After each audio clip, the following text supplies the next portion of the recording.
All right, everybody, welcome back to another episode of the Nomad Strength Show. We've got a really fun episode for you today. I'm sitting down with Jeff Hairston. And Jeff and I have followed each other for, a little under a year now.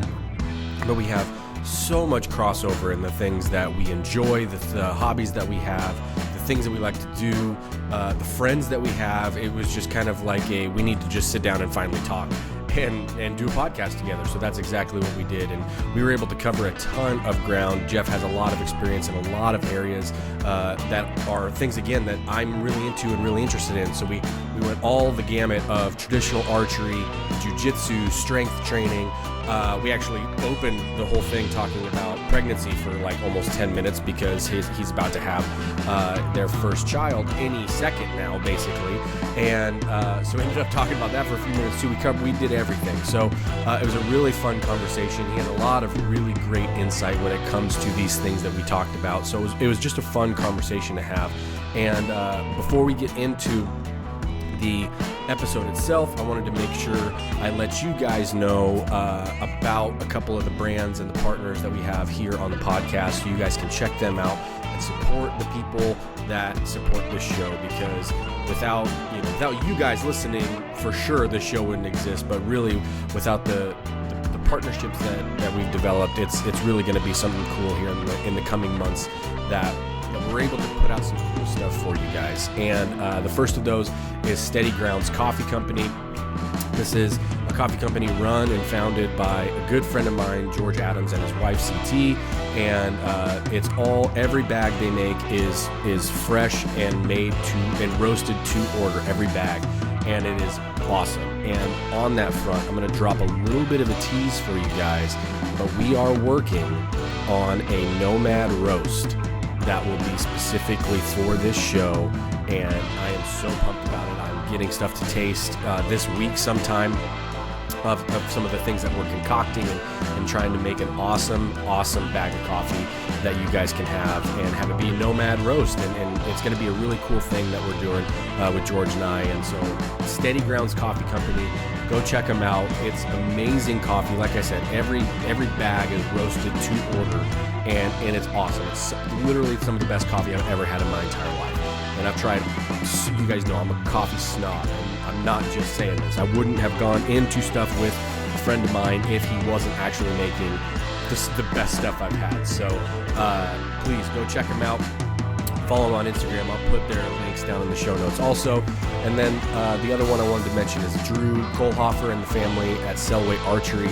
And we had Drew on the podcast a couple of months back, which is a great episode. I would encourage you to go back and listen to that if you haven't yet. But they make quivers for traditional bows, recurve longbows, self bows, all that kind of stuff. And I have one that has the Nomad Strength, the kettlebell bearded logo right on the front that he laser engraves into the rawhide. They do plastic hoods, they do rawhide hoods. You can laser engrave and customize them however you want, and they're incredibly high quality. But not only that, they do so much for the archery and the hunting and the outdoors and the conservation communities in general. And again, he's just a good friend and a good guy, and I want to support him as well. So please go check out Selway Archery if you're in need of a quiver. They have, again, incredibly high quality stuff. Go check them out, and that'll do it. So no other updates on as far as I'm concerned. So let's dive right into this episode with Jeff Hairston.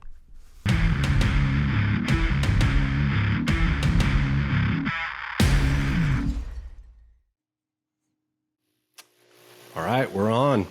Welcome back to the Nomad Strength Show, everybody. I am joined by Jeff Hairston today, and we were just kind of laughing before we hopped on how ever since I followed Jeff, I don't know, it's probably been a little under a year now, I would imagine, but every time I find something else out about Jeff, it's the Step Brothers, did we just become best friends moment kind of thing, where there's so much overlap in like the things that we enjoy and the things that we do. And you made the reference to one of the quotes that Bert Soren always says, like the longer you do this kind of stuff, you end up finding the people that are always like you or have similar interests, or like kind of you narrow down the thing, and it's totally what it is. So we're gonna have a ton of stuff that we have the ability to get into.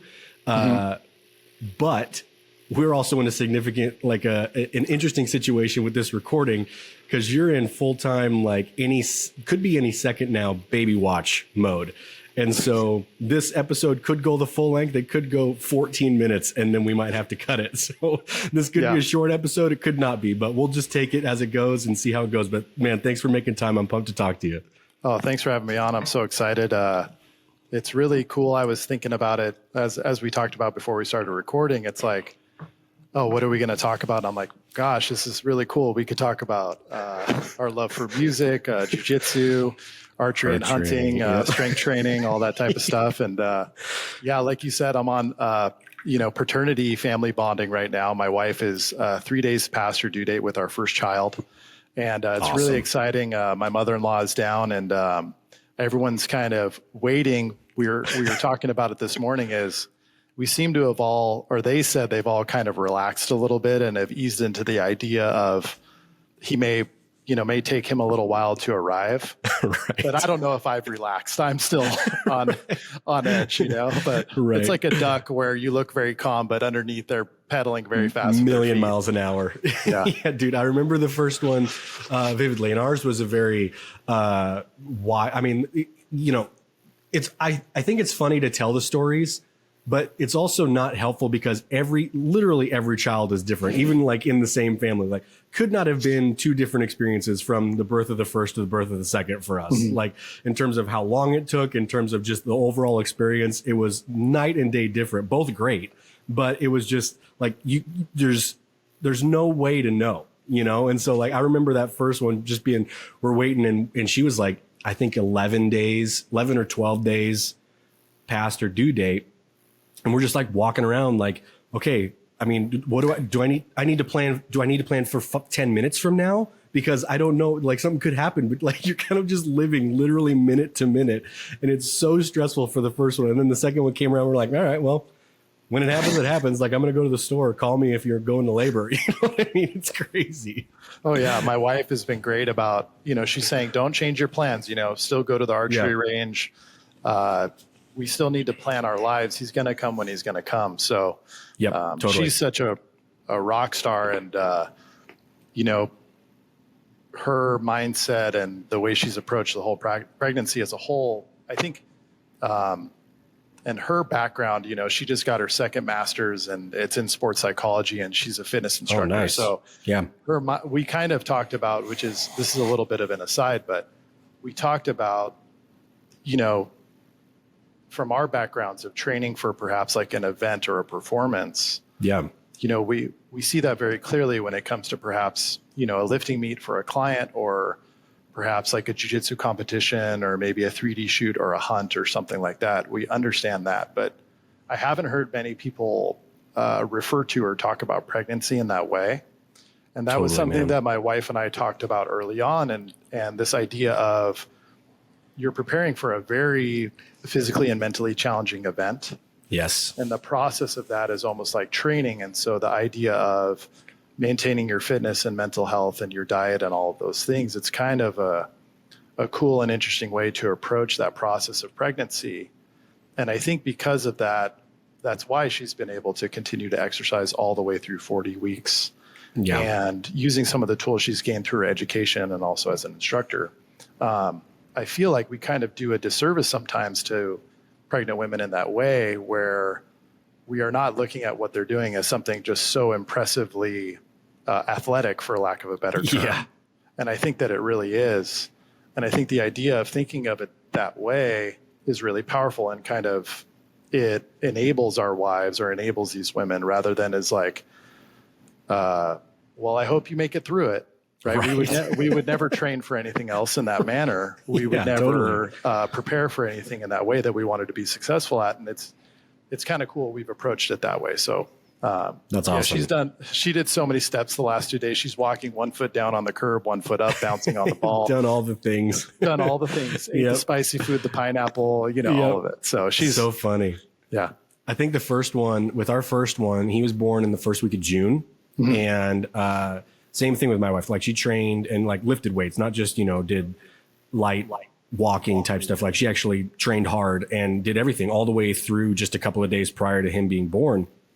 And because he was born, the due date was like the last week of May or whatever. And it actually fell on the due date that time fell on Memorial Day that year. And she goes to a CrossFit gym that she's been going to for 4 or 5 years now. And, obviously Memorial Day, everybody's doing Murph that whole day. And she obviously scaled it extremely far back just from what movements she was. I mean, she wasn't doing actual pull-ups. She was doing ring rows. She was doing, elevated push-ups. She was doing assault bike or, stuff like she wasn't out running the whole time like that. But she did Murph like technically on her due date, which is just like the greatest thing. I always, every time I get the chance to bring up, like, yeah, my wife did Murph on her due date. And they're like, what? And I'm like, yeah, she did. And that's what happens when you can actually train and stay consistent through that whole process, like you said, and looking at it like an event to train for was the exact same thing that we did too. And so it was more like, okay, you got, we can quote it how much time is left, but we got 8 weeks till game time, right? 8 to 9 weeks till game time. Like, you got to start training like that's the case. It's been crazy to see how that, and it's cool that you guys are going through that too, especially on the first one, having that good experience with it, because that's going to make a big difference. There's a lot of ways that we can go to start this, and pregnancy was not the way I thought we would spend the first 7.5 minutes. Yeah. But I'm glad we did. We're here. We're here now. But I want to continue on with the strength training side of things, because we're kind of in this right now. You do a lot of the starting strength methodology type stuff. You actually were just down doing some kind of clinic recently, I think, correct? Was that a starting strength clinic that you were down at a couple weeks back? Yeah. So every 2 years, to maintain my certification, we're required to audit one of the seminars. Oh, okay. And so when you initially test in the method, there's a practical portion of the exam, and that's completed at the seminar. And essentially, you're showing your ability to go through the teaching methods for all of the major lifts, and then also your ability to essentially get a lifter to move closer to the model of the movement that's presented within the method.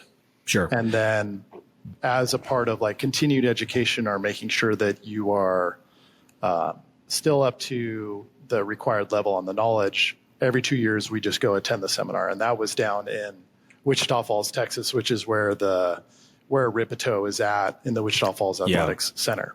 And so it's a 2.5 day seminar.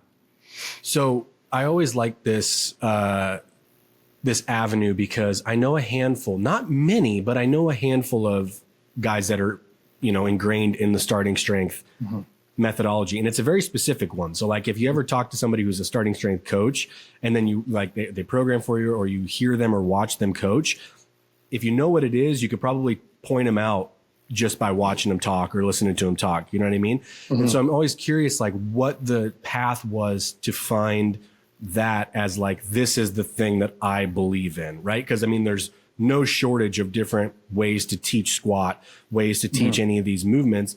And many of them are great, right? It's not like there's the only thing, even though mechanically there are ways that can be more efficient if you're trying for ultimate strength, right? Or, depending on what the goal is. But I'm always curious, like, what was the path that led you to starting strength as being this is my thing. You know what I mean? Yeah, such a great question. So I was fully embedded in doing jiu-jitsu at the time. Okay. And I had been doing, I guess, what we would call functional training with a coach in the area who was working with a lot of fighters at the time. And there was a mixture of grapplers and MMA fighters. And I had gotten mixed in with that group and was attending class with them. And this coach I was working with, awesome guy, his name's Corey Beasley, and using a lot of what I guess we would call like odd object work. And so barrels with sand and water, sandbags, kettlebells. He was big on crawling, a lot of different crawling variations, dragging chains, pushing sleds, things like that. A lot of strongman type stuff. Yeah. I think like a lot of, what I would refer to now as like engine development stuff. Sure. That also had some strength elements, within that. But always, I think the biggest thing was building the engine, and then seeing how much work could be done or capacity could be built for these people that are trying to also maintain a weight class. And so I was doing that and I was doing a ton of jiu-jitsu. I was training at Art of Jiu-Jitsu in Costa Mesa, which for people that are not familiar is owned by Guy and Rafa Mendez, who were multiple time world champions in the gi, and then Rafa was also 2-time ADCC champion in the featherweight division. And I had started training there. To rewind a little bit, I started training there shortly after they had opened in 2012. And to come back to what happened to me and got me into starting strength is I hurt my back. Okay. And there wasn't really a specific event that I can remember. I just remembered it getting progressively worse over time. And what had happened once I finally got an MRI is I had extruded my L5S1 disc, which means that my disc had broken and then some of the fluid within the disc had pushed out into the canal and was pressing against the nerve, causing extreme sciatica. Yeah. And so I tried a lot of various, recovery methods and different, some acupuncture, chiropractor, stretching. Yeah. I was going to OC Fight Doc, who is this doctor down here that sees all the fighters in the area and getting put on the rack, essentially, getting stretched out and doing all those type of things. Well, I ended up finally choosing to have the procedure, which was an L5S1 discectomy, which is essentially just a removal of that portion of the disc that is pressing against the nerve. And I got really lucky. I had this incredible doctor who worked on athletes, Dr. Wolf in Marina Del Rey. And I walked out of the hospital that same day. And I hadn't stood up straight in a couple months. And I stood up ramrod straight and walked right out. But from that point forward, I think for anyone that has gone through a surgery like that or had what I would describe as almost inescapable pain where you can't move into a position where you can get away from it. Yep. I really wanted to essentially buttress myself from ever having that happen again. Sure. And my dad by trade is a physical therapist. And as a kid, when I was in high school and when I was coming up playing football, we were doing compound movements and kind of like old school barbell stuff. I was doing hang cleans with him and squats and bench press and things like that. And through high school, when I was playing football in the gym, I was doing my best to squat and do those compound movements as well. And so I had this desire to go back to that. And so I kind of did a quick Google search and I found Strong Lifts 5x5. Yep. And so I remember I got a membership at one of the local, big box gyms, and I walked in and I picked some arbitrary weight. It was probably something, doesn't matter what it was, but it was light. And I did the 5x5 squats and absolutely crushed myself. And I was sore for a bunch of days. And so I was like, man, there's got to be something easier. And I found starting strength and it was 3 sets of 5. And I was like, well, that must be easier. So I'll less. do that. It's less. So it must be easier, right? And so initially I was doing it on my own. And I think like most of us, I'm not a great dabbler. That's something that I don't do very well. So you'll see the blue book is behind me right there. Yeah. I got the blue book, which is the starting strength book. I was reading the book. I was keeping a training log. I was doing all of to the best I could, the linear progression, which is the novice linear progression, as best as I could myself. And then a friend of mine who is actually a really high level Muay Thai competitor and is a high level Muay Thai coach, and Bryce Krause, who's down in Costa Mesa area. He was like, hey, I know a guy who has a gym and teaches that method in Costa Mesa. And it's the Strength Co. And so I signed up there and I did what they call the intro to barbells. And I quickly learned that I was missing a lot of the intricacies of the technique that I thought that I was hitting. And so I signed up there and I started training. And because of my background in coaching and because I had been coaching jiu-jitsu already for many years, and I saw for myself the way that the method worked very methodically and was easy to track because, as I tell new lifters, if we're tracking data, we want to keep as many constants as we can, at least initially in the novice phase of training. So we do that by having consistent range of motion, using the same movements over and over again, keeping our sets and reps as a constant, and then our variable, at least initially, is just going to be the weight on the bar. And that really kind of was something that was easy for my mind to understand and I really liked. And I think Grant Brogy, who's the owner of the Strength Co., he saw that I was really interested in the method and was studying on my own. And also because I had a background in coaching already, he offered me an internship at the gym. And initially I said no. Mm-hmm. So I said no. And I was like, hey, I want to complete the novice linear progression first before I consider anything like that. I want at least like 6 to 9 months of training underneath my belt before I commit to doing something like that.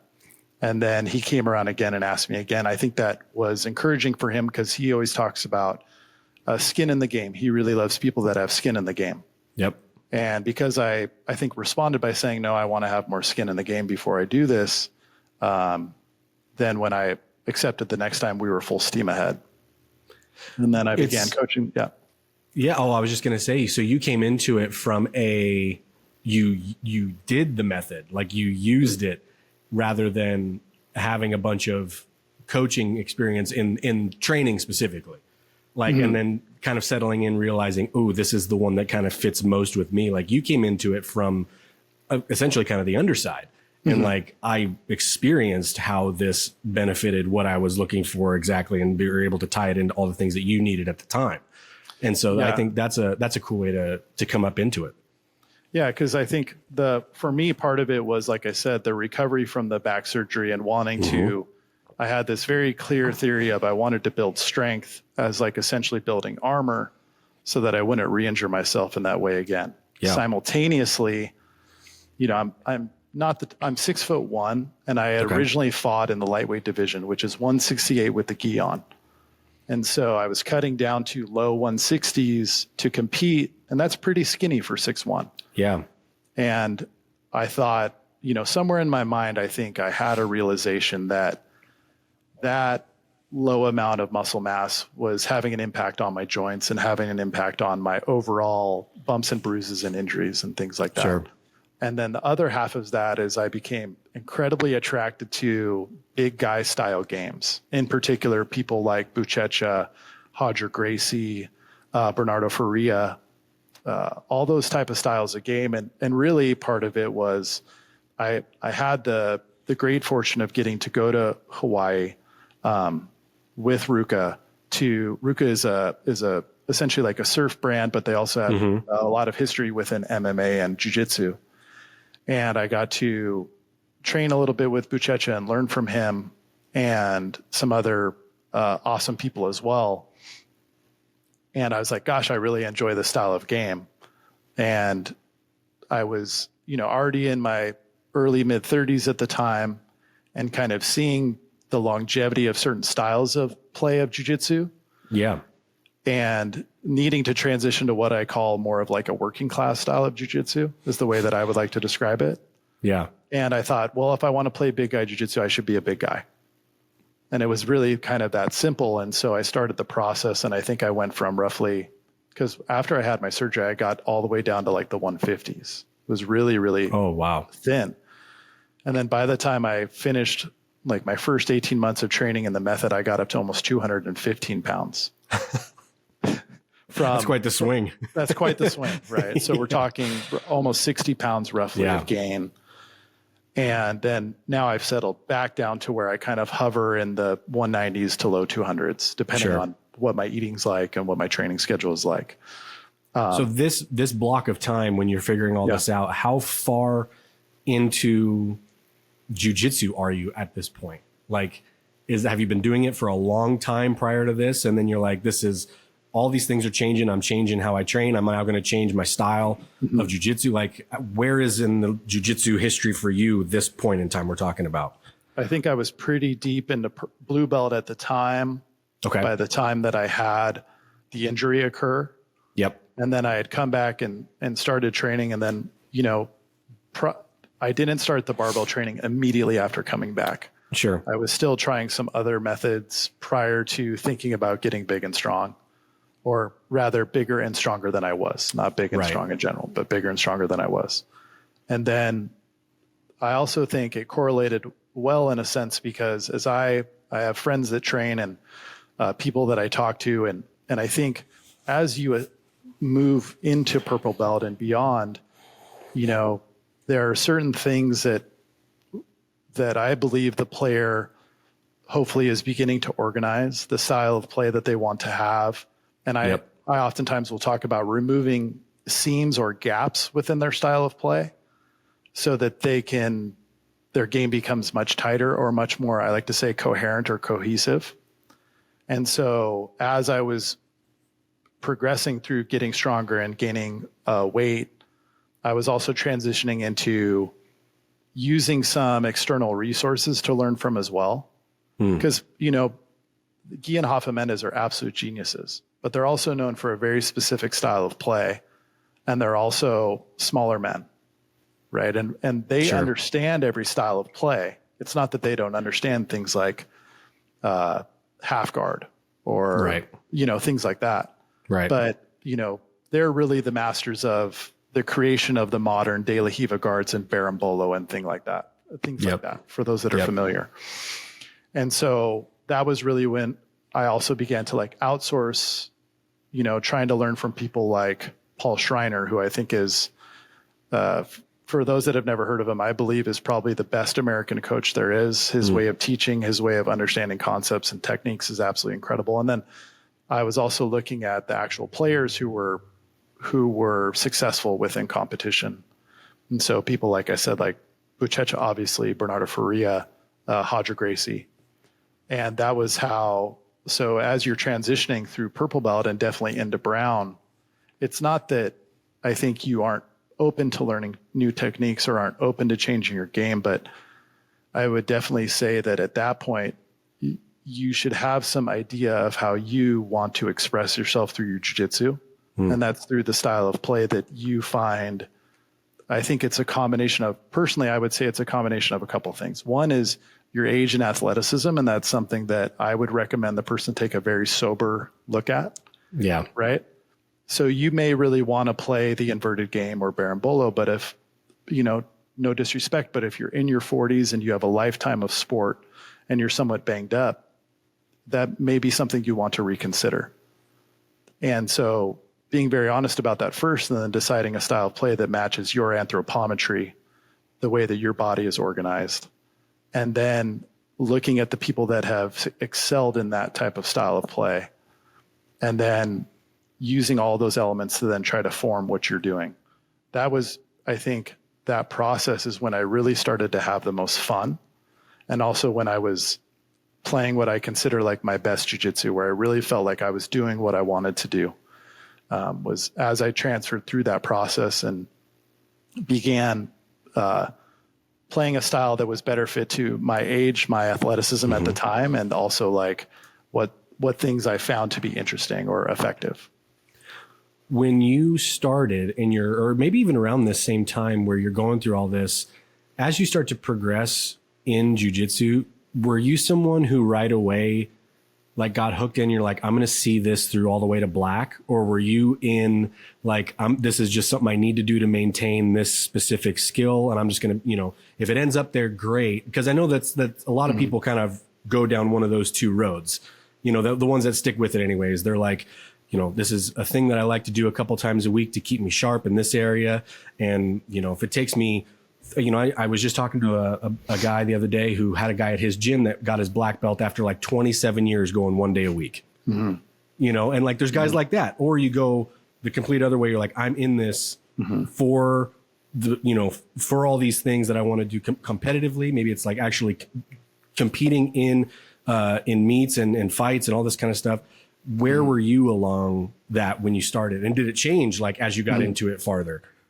Yeah, I am envious of people that can set a 2-day-a-week or 3-day-a-week standard for themselves and maintain it for a really, really long period of time. I think that slowly I'm growing better at that now that I'm 40 years old, understanding that less is more a lot of times. But at that point, I was 28 years old. I think I signed up for 2 or 3 days a week, and that lasted maybe a month to 2 months. And then I was like, well, I'm going full time. And then I was training multiple times a day. I was wanting to attend competition class.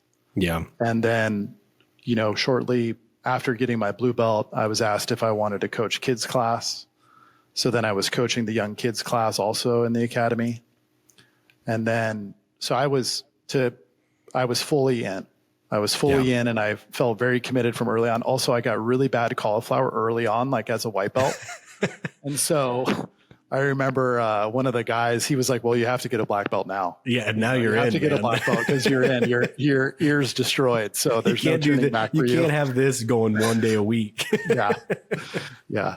And so I was coaching kids, and then I would say like the bulk of my competition occurred through blue and purple belt. And then as I began to teach adult basics, the competition side, at least for myself, it really began to lessen, and I pretty much stopped competing and was really focused on teaching at that point. I was really passionate about coaching beginning adults because that's how I started. I started in my late 20s and into my 30s. Yeah. And so really trying to think about also the method of coaching, because, and there are some fantastic schools with excellent instructors, but I did not want to be a coach that walked on and said, hey, we're going to learn this movement today without context, without understanding what got us here or where we go after. And I think there are a lot of old school places, and some of them were amazing, but some of them, the teacher they had teaching that day is working on a certain choke, or he has something he's figuring out. And so he walks in and says, we're going to do this technique today. Yeah. And I was very lucky because the way that the Mendez brothers teach is everything was within sequence. Yes. Everything was how did we get here? Where are we going? What are the other person's choices or options from these positions? And that was really the way that I tried to teach my white belts and some blue belts that stayed with me on the small mat. Yeah. And I think what it did for me when I was training was it allowed me to then on my own begin to think about, okay, what comes next here? How do I work through this process of this? You know, when they stop me here, or when I run into a blockade, what are my other choices? And so that was really what I tried to focus on within my teaching of adult basics.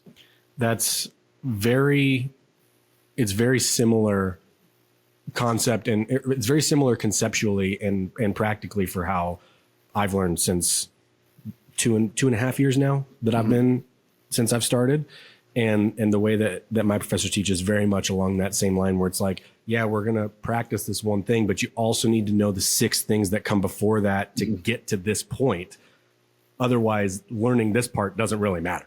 You know, like everybody wants to know these cool finishing, these finishing submissions, or like all these passes, or all this, but it's like you have to understand the whole system of what got you to this point, and then even like all the things that come after that too. It's like, okay, you did the thing, and if it's not a submission and you're still, maybe it's a pass or something like that, it's like, okay, now what? You know, you have to, because what good does it do to teach you a pass and then you don't know what to do after you've passed the guy? You know what I mean? Right. Or if your pin is, you know, your pin position, whatever your preferred one is of low quality, then the pass could be the coolest long step or knee slide or Toriando ever. But if you have a low quality side control, or, you know, and you're getting bounced right out, then we need to understand the importance of those other pieces of the puzzle as we're staging through these like small skirmishes, you know, as we're passing, as Dan Hurt talks about, like different joint lines of the body. Yeah. And we're moving up, you know, toward our submission, you know, hopefully, but it needs to be set first by a quality pin. And I think, like you were saying, is working your way backwards and forwards through those progressions is really the way to find the places within your game where you can make tweaks and adjustments. Because, you know, we're getting so deep on jiu-jitsu, this is awesome, but let's say that I like a certain type of guard to play.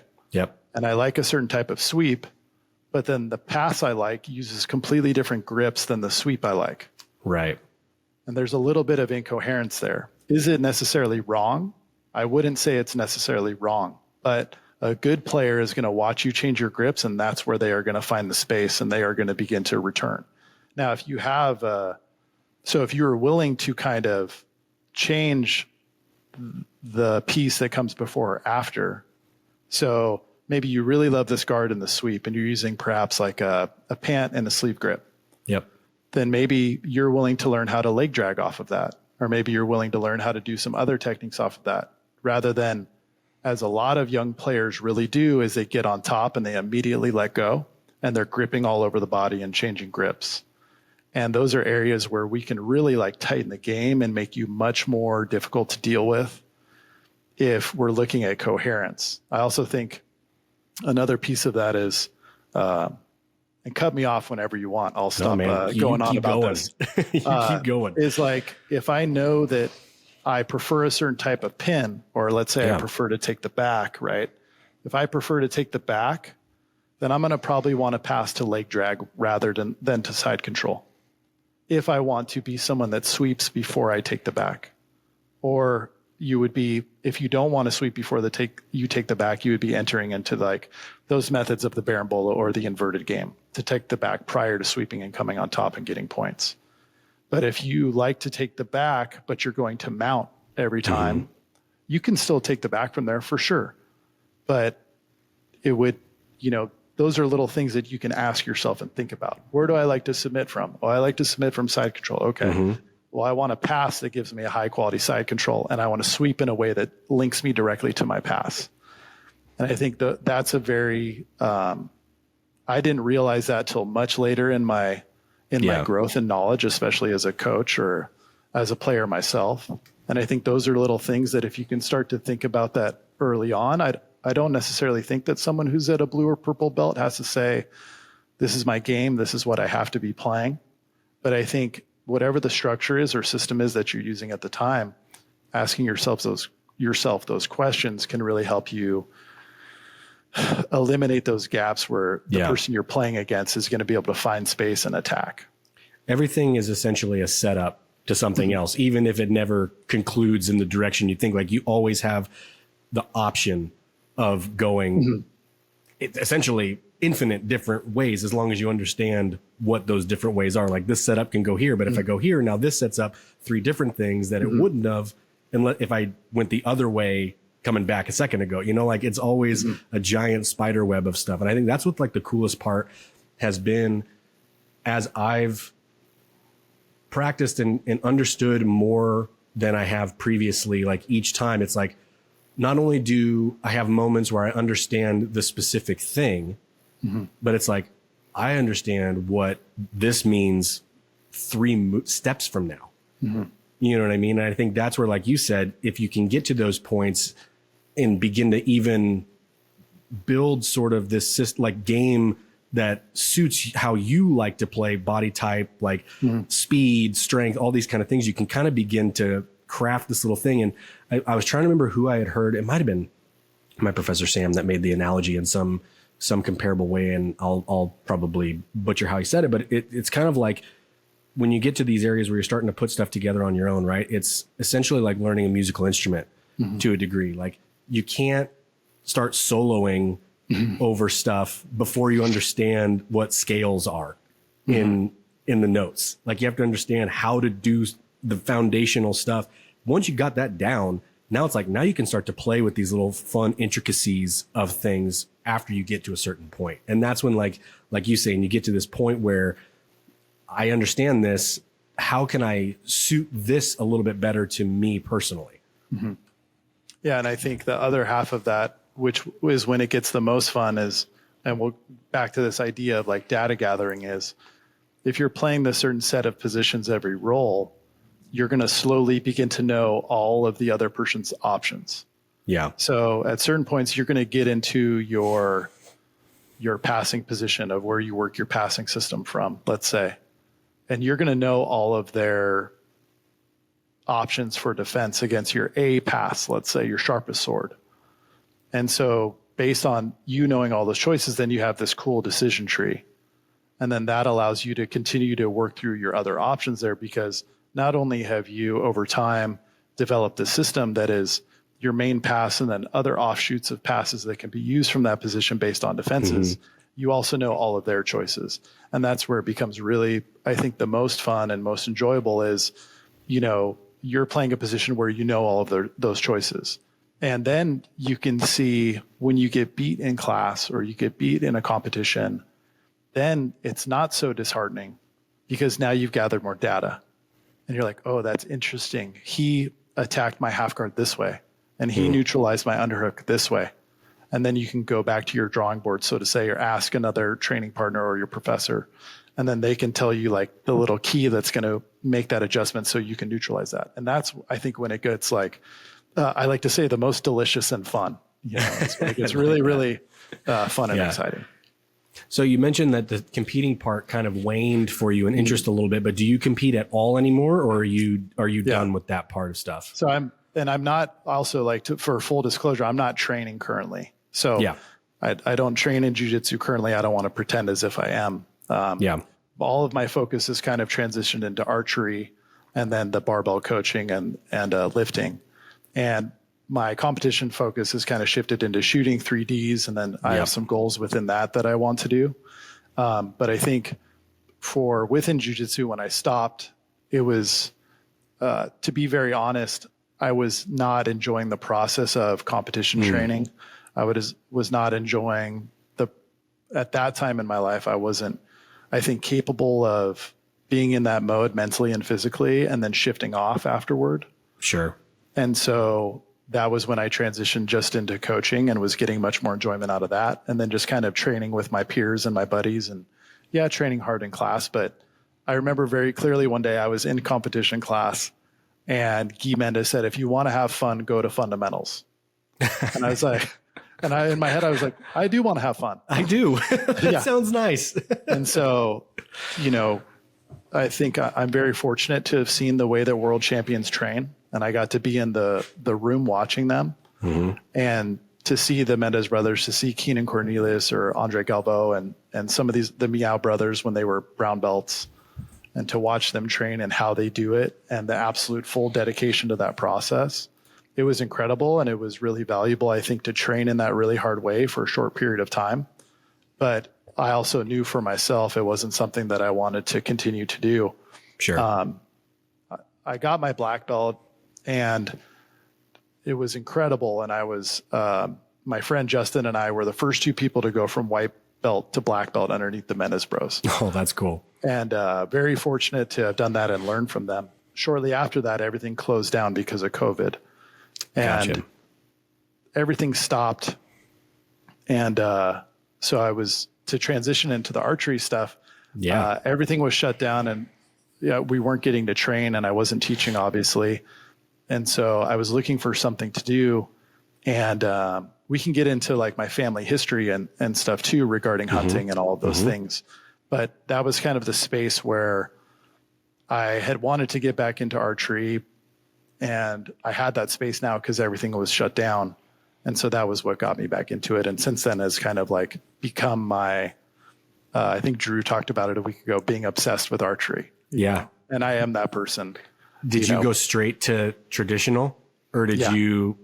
So you, again, another thing where you just jump in the deep end on something like that requires a lot of, I don't even know the word, because focus just doesn't seem to be enough. You know what I mean? Like, because there's so many, and it's one of the things I think is so cool about traditional archery is the fact that it's so simple to a degree, like not easy, simple. Like you have a stick and a string and an arrow. Like there's nothing yourself, right? Yeah. Everything that goes wrong is 99% going to be the shooter, right? Like there's very little times where it's ever going to be the weapon in that scenario. You know what I mean? And so that's what I think is cool, because it requires a level of deep focus into every little position, every little everything, to be repeatable with a good shot. And it's like, I have yet to find in shooting in shooting world, something that's that way. Like I shot compound bows for a couple of years, and I got, I would say proficient enough out to, 50 yards where I'm like, I don't know why I'd shoot farther than this anyways. Like I feel good at 50 shooting, a baseball sized target. You know what I mean? But it's like, and Brandon told the story a handful of times, and I'm pretty sure it was Tom Klum Sr. Who had told him this once, where he had said, like when you shoot with a compound bow, you expect it to be so precise and accurate that when you shoot one arrow outside a silver dollar, you're like ticked because something went wrong, right? And he's like, but if you're shooting a recurve bow and you hit 3 on a pie plate, you're calling your friends. It's like the best day ever. Like you're just totally dialed in. And I'm I like that mental approach to it a lot more, I think, because I'm curious, like, do you experience it, or did you experience it kind of the same way when you came into the traditional world? I think that, because of my childhood and because my dad is a diehard traditional bow hunter. Yeah. And so there's probably an air of stubbornness that was never going to allow me to not shoot a traditional bow. And to be quite honest, probably some of that is like, as I say, like chasing a ghost, right? My dad and I are like estranged, and we haven't talked in a long time. And so, as some of us do, some of it is probably like, well, I'm going to be better at this than my dad, and that is something that I have to sift through and ask myself often, what is the real reason for this pursuit? Is it to just like, is there a part of me that's that kid saying, I want to shake him and get his attention, essentially? Yeah. Or how much of it is for my own pursuit and simply my desire to see how far I can take this simple stick and string and how proficient can I get? To go back to what you were saying about being a part of the process, Cody Greenwood, he says, as you begin to move down in these decisions about the weapon you use, you're just choosing to become a bigger part of the process. And so if you're shooting a rifle, you're a certain part of the process, and then you move into a compound and you're a greater part of the process. And then, the guys who are shooting self bows or shooting ASLs, American semi-long bows, right? I would kind of argue they're an even bigger part of the process than if you're shooting which I think are incredible bows, but let's say I'm shooting like a ILF rig that is weighted and has really good ability to reduce torque or to reduce variables within tiller, right? If I'm shooting a bow made out of one piece of wood, I've now become an even bigger factor because my tool has been limited even more. Sure.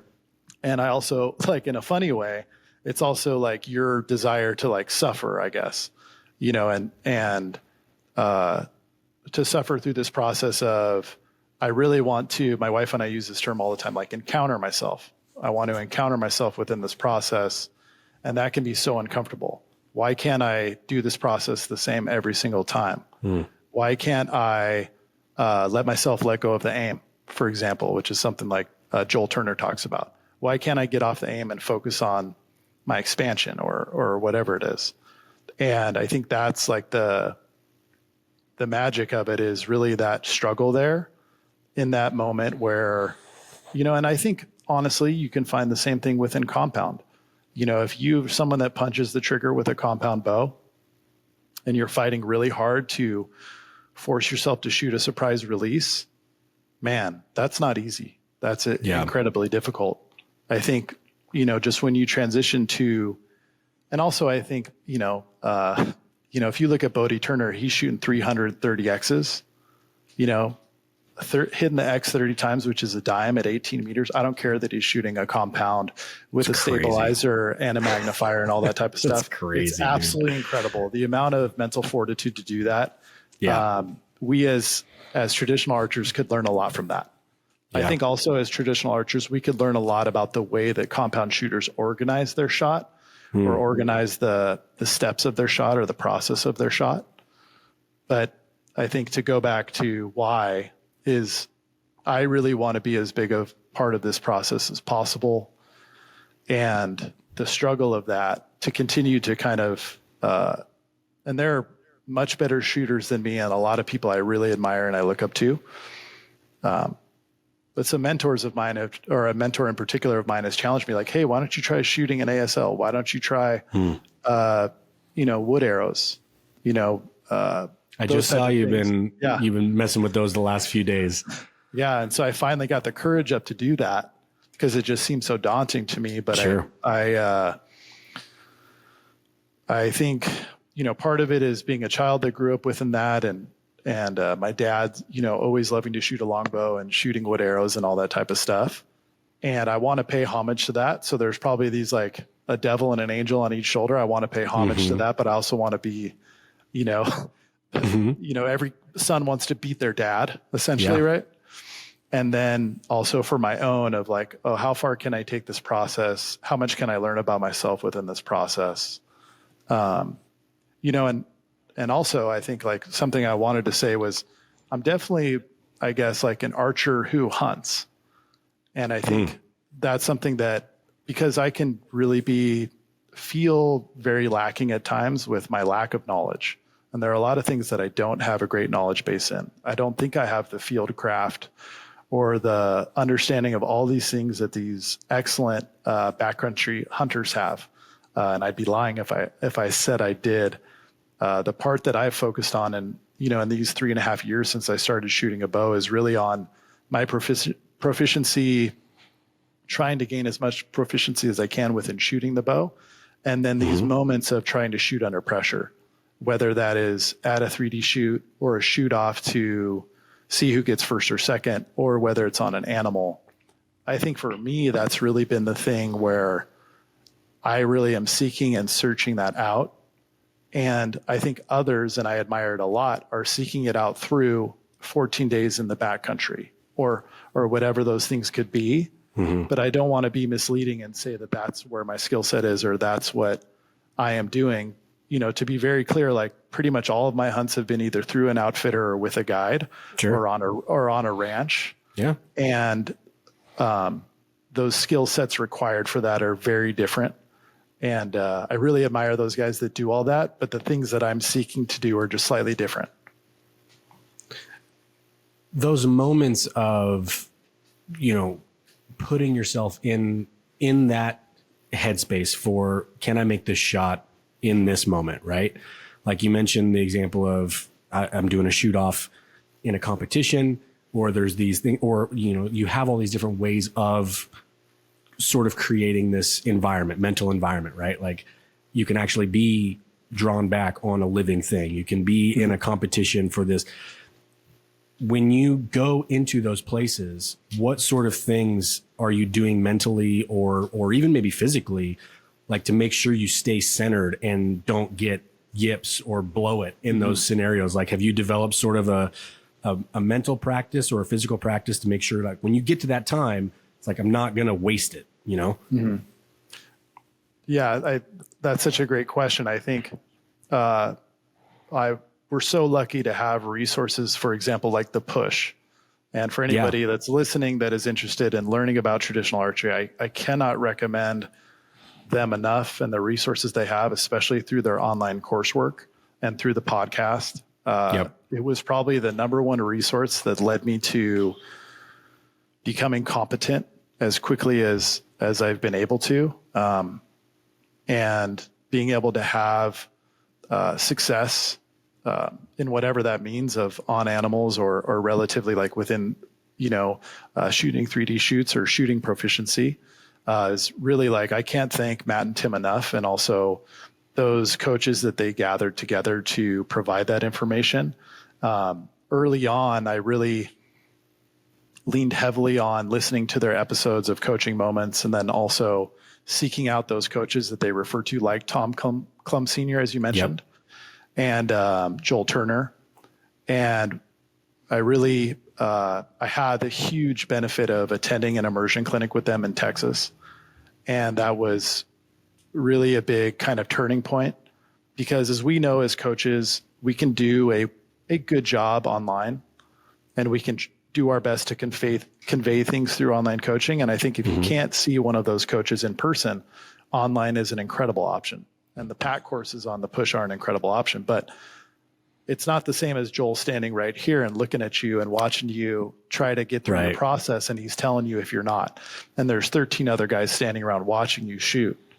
And I think that's really where you get to have that moment of it being revealed, of your ability to stay in the process. And the same thing with Tom. And, Tom has this great way of, for those that have, had the opportunity to be coached by him is, he's so good at disarming you and saying, hey, whatever you've done, I've done it way worse. Don't worry.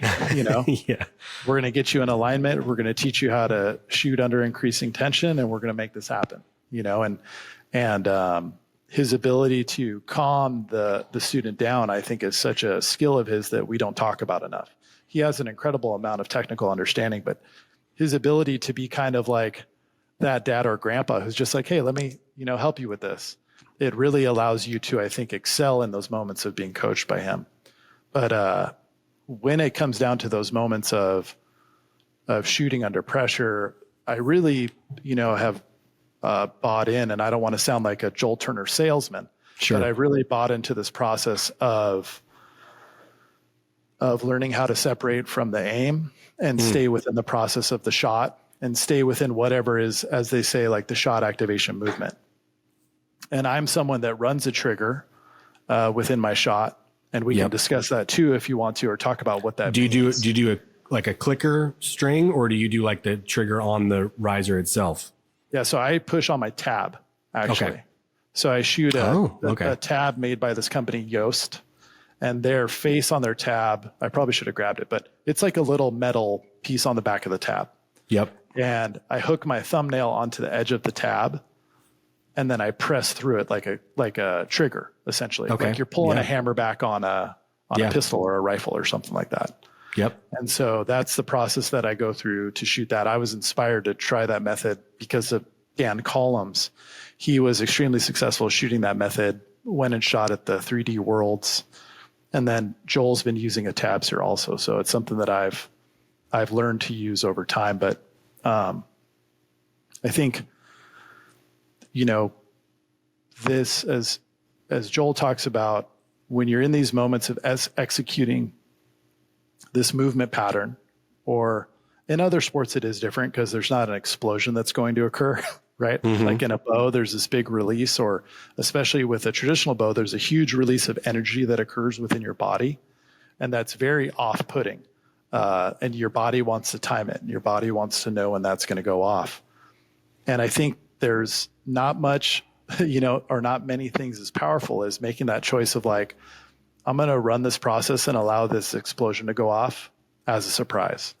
And if you can do that, I think you have the power to, as I joke with my wife all the time, like refill the ice cube dish, even when I don't feel like it, Yeah.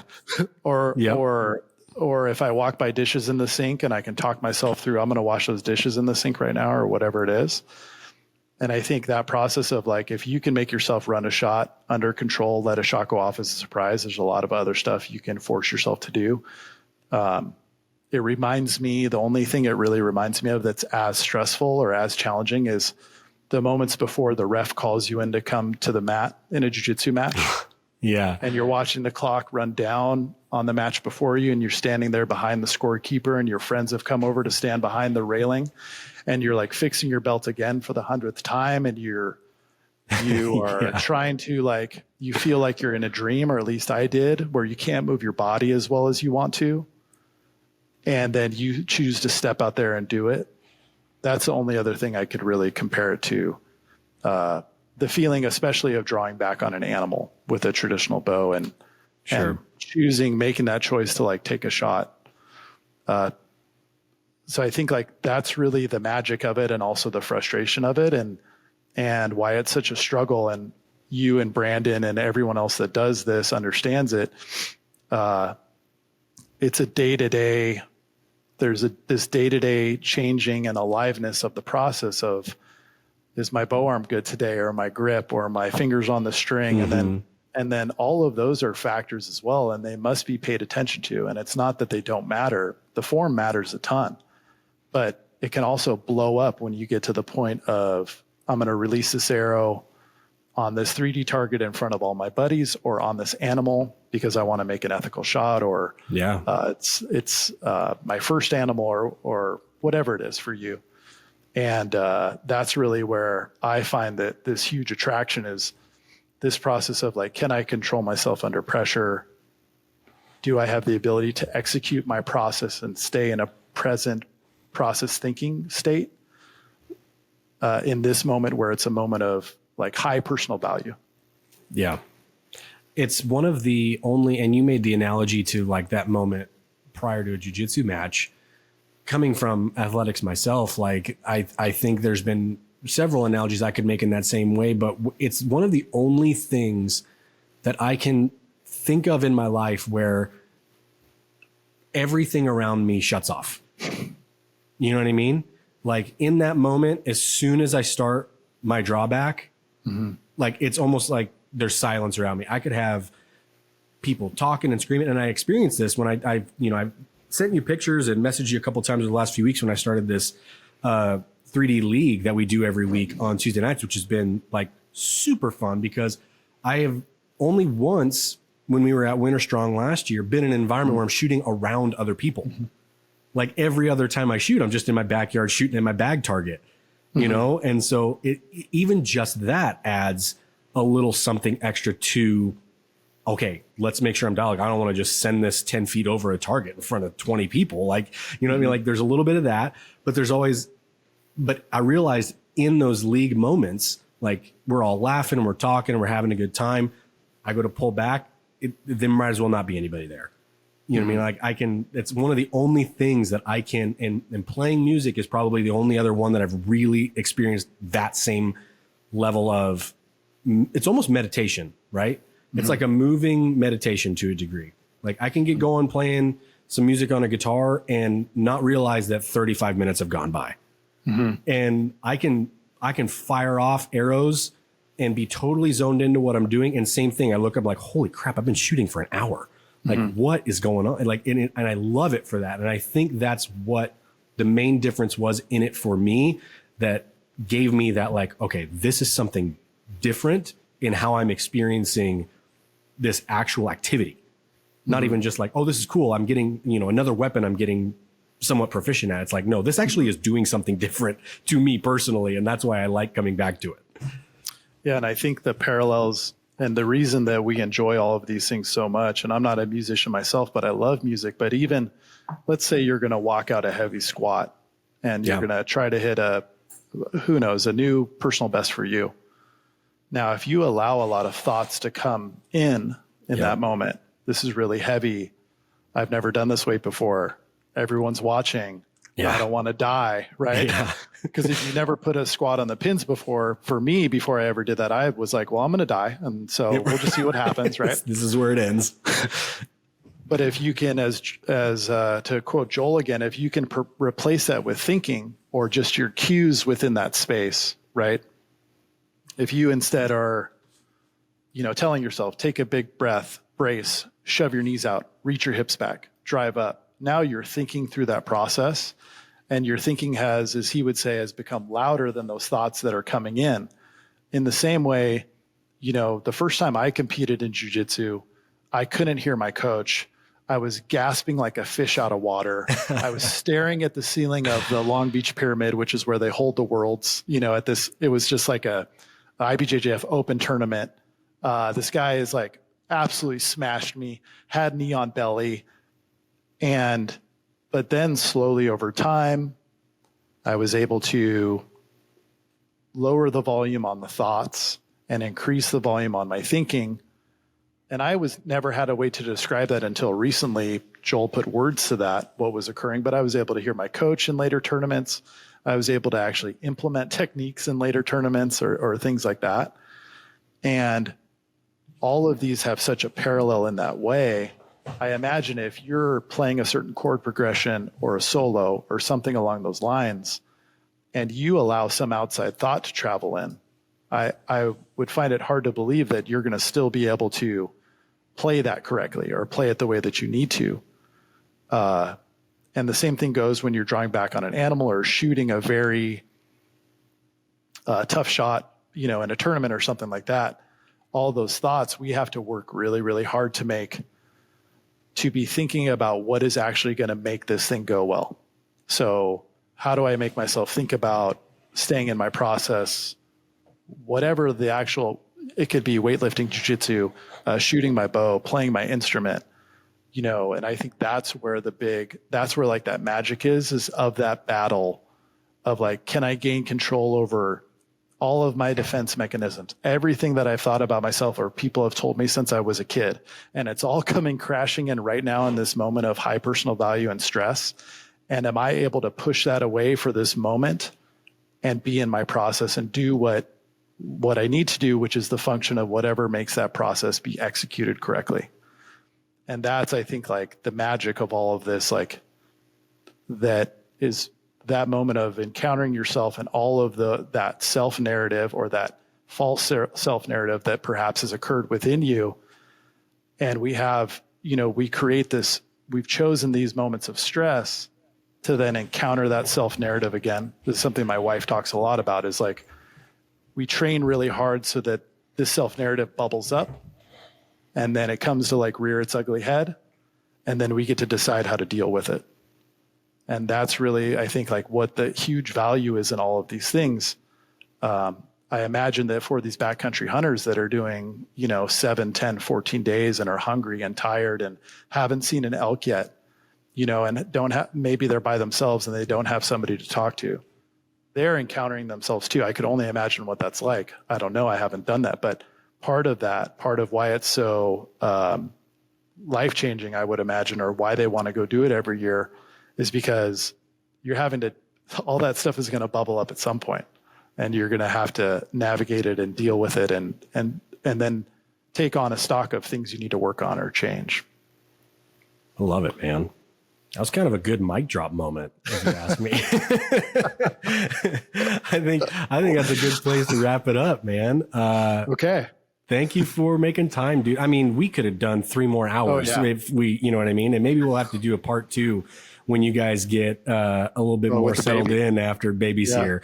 But I know you're like we mentioned before, you're minute to minute life right now, essentially, which I love. I'm so pumped for you guys. We didn't even get to talk about bands we like yet. Or anything dude, like we could do a whole 2 hours just on that. Yeah. You know what I mean? And we might have to make this more regular thing, obviously. But cool.